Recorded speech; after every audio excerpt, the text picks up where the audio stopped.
So today I'm in the electronics room of Noisebridge, and I'm just checking out a donation. A couple of days ago, we had a really nice gentleman, actually a really nice family, donate this amplifier speaker.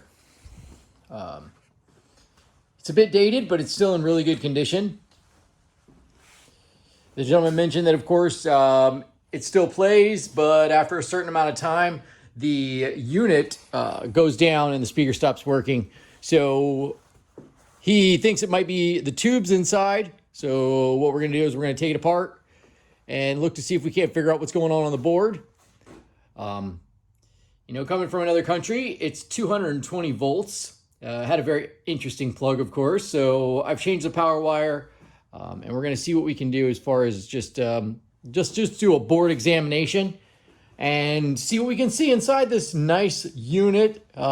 See if we can't get everything back to excellent working condition, plug and play.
What we're looking at here is the knobs for the gain, the bass, the majority of the EQ controls. The inputs on the back, here's what you'll see on the board. Things for auxiliary. These are the variable rotation knobs. You have capacitors, a load of resistors all the way across. You can just see there's a number of them. This will help you diagnose what's taking place on the board. In certain cases, you might see bleed or you might see some type of board damage. In this case, the board actually looks really clean. Visually, there's nothing that stands out that says where the problem is, so this could be a little bit more difficult to diagnose. As far as the top goes, this is what you'll see on the back side of this amplifier.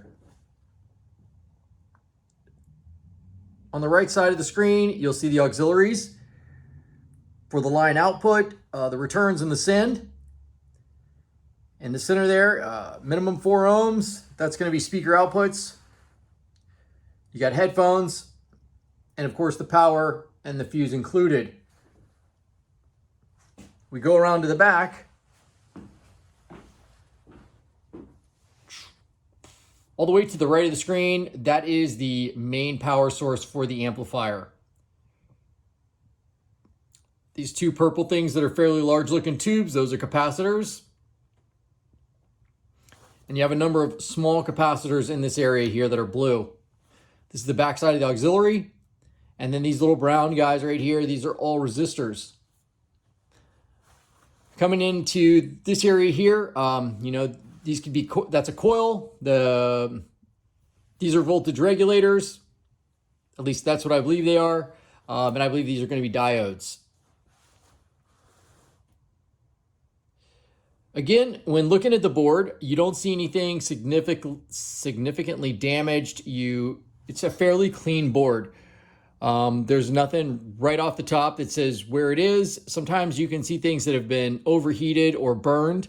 In that case, sometimes these things kind of bubble out at the top. They leave marks on the board, the coils, or you have a broken piece of metal or something of that nature, which is an indication usually of where your problem is going to start. In this case, this is going to take some testing with a voltmeter.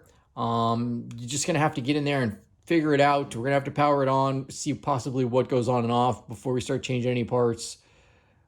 See if we could test the board and find out, you know, while it's powered on, where the source stops or powers down once it disconnects or stops providing sound.